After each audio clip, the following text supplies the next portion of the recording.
Well, I'm delighted to say on our one-to-one we have Zander Diamond. Zander, it is a delight for me to get a chance to chat to you about your career, but it's tinged with a bit of sadness as well. Yeah, it is. Obviously, I had to force into retirement with the injury. It's one of them things. In the end, my health came first. My family had to come first also. So they supported me throughout it, but in the end, the decision was really taken out of my hand by the surgeon. Let me take you back. It seems like only yesterday I'm thinking, here's a fresh face. Zander Diamond running out there at Pittodrie with the Aberdeen strip on. And I think the strange thing about it is everybody in the west of Scotland would know, where you were brought up, and they're Yeah. thinking, oh, here's somebody from the west who's made the journey like so many other former Dons players. Yeah, well, that was it. Straight out of school, straight to Aberdeen. And at that time, their youth system was thriving. You had to just look at the first team, and there's a lot of players that came through. Your young brothers, I think Michael Hart was there at the time. A lot of Fergus Tiernan, who was Dumbarton, Kevin Rukovic now, manager still in Albion. And it was great at that moment in time, like to go and train with him, but ultimately see him hitting the first team, and it whetted your appetite to try and get to where they were at. Yeah, well, first of all, tell me about the manager and what promises he made when he sees you develop at Pittodrie. It was actually, I went in, it was Eb Scovdale who was the manager at that time, and they had a good period. Ultimately, I think the results went downhill, and Steve Patterson came in. A lovely man, a lovely manager, well documented about obviously his problems. However, he gave me my debut, and it was fantastic. He just said, keep working hard. Him and Duncan Shearer, keep working hard, and your chance will come.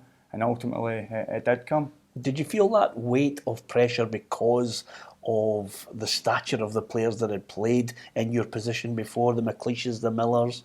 Not at all. No, I just let the local media run with them stories. It's like you can't control that, and as I went on my career, you can't control what media says. So no, I just sort of played football, wanted to be the best that I could, and lucky enough, I remember it as it was yesterday. Second half substitution at Tannadice, and I came on. I think we won the game 2-0 end of season, so it was fantastic. But also, you knew at that time you had to go away and have a good summer, pre-season wise, get yourself fit, because I went back and I was back with the youth team again. Ultimately, they're just saying put your step back to go forward again, and made my debut against Dumbarton, obviously where I'm from as well. So that was quite special. Yeah, when you're actually making your way into that team and suddenly become the regular, you've mentioned two of the managers, but there was the arrival of one particular manager that I think just set you off on another level. Yeah, the two Jimmies came in, brilliant for me. Every day a laugh, a joke, but they knew how to be serious, obviously, on the training field. A fantastic time for me. Played my best, probably football at Aberdeen under them. The only thing it kind of hinders is we didn't get a cup final for both of them. But great people, still keep in contact with them today. And it was a special time, especially me as a young boy. I think I was 19, 20 when they came in. And it was great under them. Yeah, it's funny you mentioning. I mean, I think I started out as a young reporter. Jimmy Nicholl was the Wraith Rovers manager. Yeah. I've never laughed so much. He was just so infectious. But again, he knew the game. He'd played at the top level, Man United, Northern Ireland as well. That football knowledge was there. You must have been able to suck that up because of the fact that he had those defensive. Yeah. Also, the respect level straight there. You said the teams they played for and obviously represented his country. But the two of them just bounced off each other. Jimmy would take you aside, and Jimmy Calder would just oversee what he's doing. And as I said, it's like I can't thank them enough for what they did for me on and off the field up there. Yeah, they were like a double act actually. Yeah, well, I was on obviously one or two ends of them, their jokes and their pranks and all that, but I don't think that'll remain between us.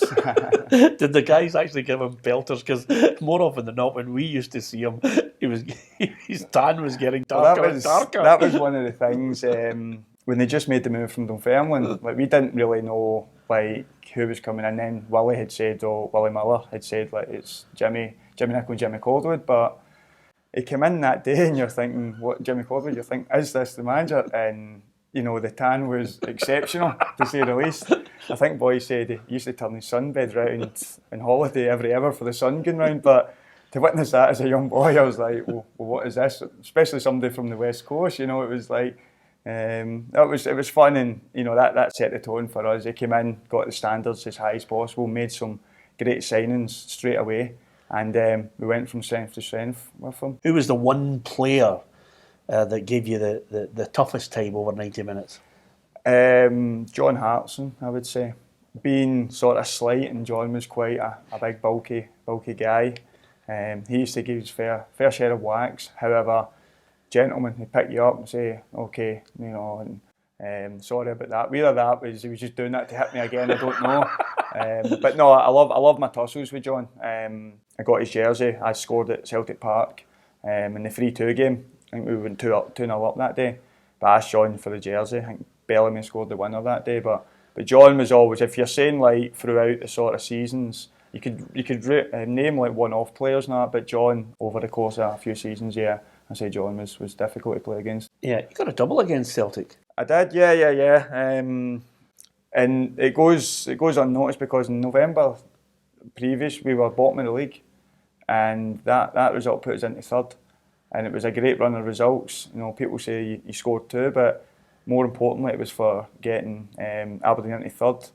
And I don't think we were ever out of the top 4 under the 2 Jimmies, but they two, once I scored the 2 goals, and obviously Sandy Clark was involved as well, in the changing room, they were just laughing. I think when you see the second one go in, I think Jimmy Nicholl just stands and laughs.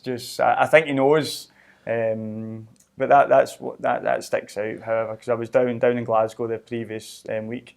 And they know the game was coming up and saying, don't you score, but they scored 2 against them. It was one of them feats where I was on a hat-trick against Celtic, and you know, but no, in the end of the day, it was great, and I think Jimmy just laughed at me, whether it was joking or not. Jimmy Nicholl, he said, if you come in sober tomorrow, you're getting fined.